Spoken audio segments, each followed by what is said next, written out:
ఆరోగ్యకరమైన అలవాట్లు మీ ఆరోగ్యం ప్రభావితం చేస్తాయి.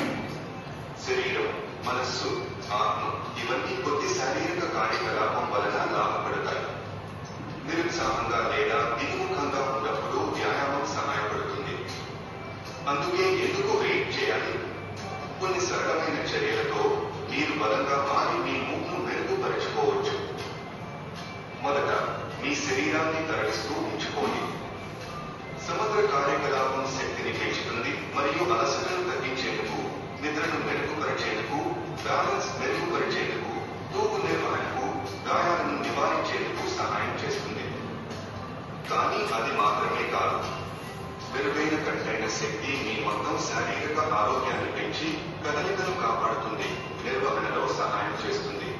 స్వతంత్రత, కుర్చీల నుండి లేవడం, మెట్లపై ఎక్కడం మరియు సరుకులు తీసుకెళ్లడం వంటి ప్రతిరోజు చేసే పనులను సులభంగా భావించేటట్లు చేయడం, ఇది మీ రోజువారీ జీవితంలో పెద్ద తేడా తీసుకురావచ్చు. ఆరోగ్యం సాధించి ఉత్సాహం పొందండి. ప్రతి వారం కనీసం 2 రోజులు మసులులకు శక్తి వ్యాయామాలు చేయండి.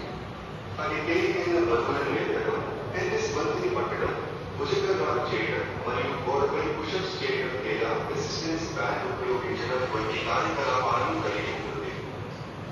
గుండె వ్యాధి, అధిక రక్తపోటు లేదా ఆర్థరైటిస్ ఉన్న కూడా మీరు కదలవచ్చు. వాస్తవానికి వ్యాయామం ఆరోగ్యాన్ని మెరుగుపరుస్తుంది. వేగరక ఈత మెల్లగా ప్రారంభిస్తే అన్ని సురక్షితం.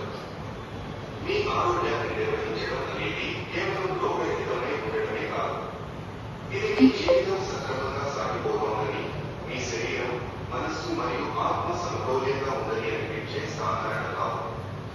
కొత్త వ్యాయామం ప్రారంభించడానికి ముందు మీరు వైద్యుని సంప్రదించండి. సహాయం కోరడానికి ఆర్థికత అవసరం మరియు ఆలస్యంగా కాకుండా త్వరగా సహాయం కోరడం ఎప్పుడు మంచిది. మీ శారీరక ఆరోగ్యం ఆలోచనలు, మూడ్ మరియు దినచర్యపై ప్రభావం చూపుతుంది. వైద్యునితో భావాలు, లక్ష్యాలను చర్చించండి. మీ వైద్యుడు మదింపులు నిర్వహించి ఆరోగ్య